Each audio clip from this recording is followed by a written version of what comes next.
Panitia Formula E Jakarta 2022 bereaksi atas kabar adanya tim balap mobil listrik Rocket Venturi Racing yang terang-terangan mendukung kampanye LGBT.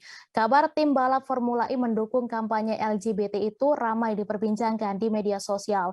Vice President Communication Organizing Formula E Jakarta, Iman Syafi'i mengungkapkan hal tersebut bukanlah urusan pihaknya mengenai tim balap Formula E memberikan dukungan bagi LGBT.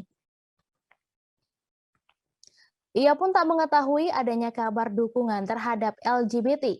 Syafi'i bahkan mengaku tidak tahu ada bendera pelangi yang identik dengan kampanye LGBT juga dipasang di mobil Rocket Venturi Racing. Menurut Syafi'i, dukungan kampanye LGBT itu tidak ada hubungannya dengan Formula E yang baru saja digelar akhir pekan lalu. Ia juga mengatakan pihaknya hanya bekerja sama dengan Formula E Operation. Syafi'i bahkan mengaku tidak tahu ada bendera pelangi yang identik dengan kampanye LGBT. Sementara itu, keuntungan dari gelaran Formula E Jakarta masih dihitung oleh pihak penyelenggara.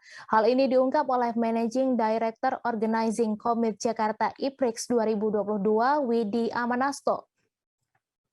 Meski enggan merinci secara detail, pihaknya optimis atas keuntungan yang dihasilkan dari perhelatan ajang balap mobil listrik pada 4 Juni lalu. Di sisi lain, Gubernur DKI Jakarta Anies Baswedan juga menyebut balap mobil Formula E sebagai ajang pemersatu lintas batas. Hal ini diungkapkan Anies lewat unggahannya di Instagram.